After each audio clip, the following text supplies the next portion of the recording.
And we're back. So I was actually just going out to get some shopping.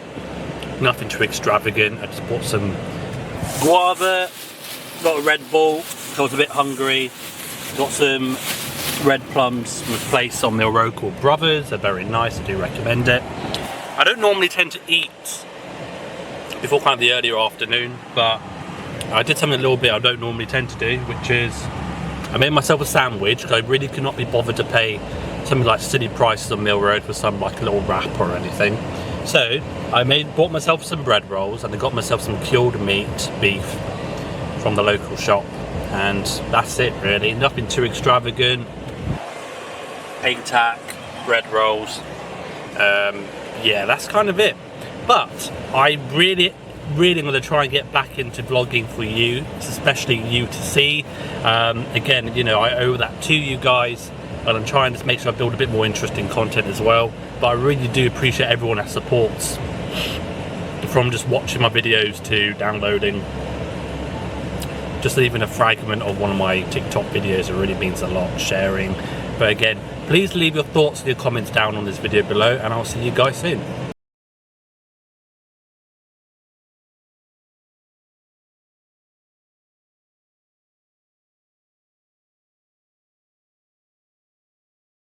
But on to another note in Cambridge. If anyone that is planning on moving to Cambridge, I would certainly say don't bring a lot of things.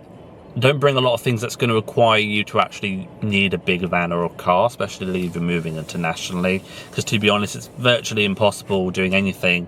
It costs a lot of vans in Cambridge, and I'm going to be honest, I know they make it quite difficult for students to have a car, I understand. I would certainly say though, if you are someone that's just even working in Cambridge for a bit and you've come from abroad or another city, I would actually just say you'd be better off just not bothering bringing too much, like apart from your necessities like clothes, things like furniture, things I think you'd be better off just buying second hand and then just posting them back up on Gumtree or just giving them out for free. But of course, you know, not everyone has the luxury of just giving things out for free. So of course, you know, by all means charge what you need to charge on Gumtree, Facebook Market, so forth. But yeah, I think that's the problem with Cambridge. It's like you got all these students, and you would think with such a huge density of student population, it'll be a bit more accessible, more options for students who are people even just working in Cambridge for a year or two. One thing I find very odd though is that, look, I've been in Cambridge for a long time, okay? Basically, I've grown up in Cambridge nearly my entire life, nearly.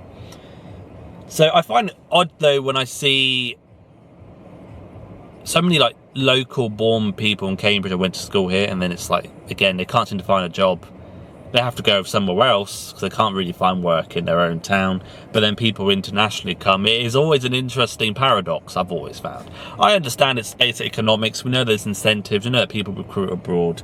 But I do always find it's a bit of a shame at the same time. You know, I've been talking to people recently who said, well, you know, they've been in Cambridge for about the same amount of time as me, 20 years, 15 years, and they don't really know why they're in Cambridge. Like, yes, Cambridge is nice, but there's no opportunities for you. That's unfortunately when you're going to just have to travel. Often you don't appeal and necessitate your own value until you move around to another place. Again, it's basic economics, basic economies of scope, you could call it. Again, if you have a bottle of water from a local corner shop, people can charge more in a cinema, and you find that same bottle of water people charge in an airplane or an airport for sometimes 50% more, even 100% more. So it goes to show.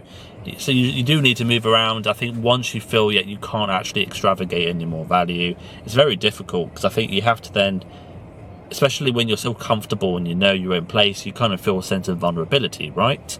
I would certainly say it's always important though just to look around a place in terms of city. I recently had a job in Dubai, not an interview, beg your pardon. I had an interview in Dubai. Virtually, and it was everything which I kind of thought it was going to be. It just felt very cringe. It just felt very much more of a sales pitch. You know, at the end of the day, Dubai, it's just a luxury sandbox. You know, the people, if you've got a business, it seems to be very incentivized, of course, for you to come, and understandably, you know, no income tax. This is a bit of a business tax. I think it's 9% now, if I'm not mistaken.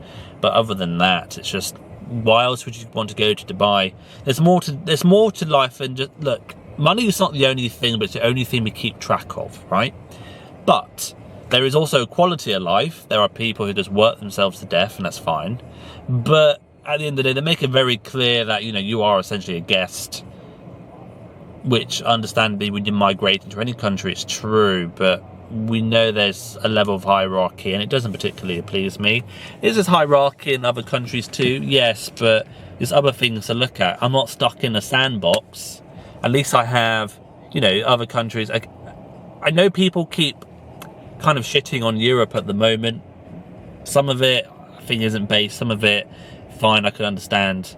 But at the end of the day, you can imagine waking up every day to a desert. Not for me personally. I don't really like shaming other countries, but that's just my personal view. Again, I think if you know what you want to do in Dubai, it can be a great place, especially if you have those sort of resources, materials to be able to execute your ambitions in a place like Dubai, fine. But I think for long term, I would never see myself living in Dubai for a long term. Yeah, fine, like if there was an opportunity and I felt it really matched, fine. But I think if you ask me, Dubai just seems a bit overcrowded now. It seems like a lot of people are trying to just, I think even Dubai made their own news report recently saying actually it's just the market, a real estate market can't keep up currently with, you know, the demand of people wanting to move. So you've got other places if you want to go. I would really like to go and visit Georgia for some reason. I think there's something about the mountains and just, you know, the green countryside is absolutely stunning. But each to your own, of course. Yeah.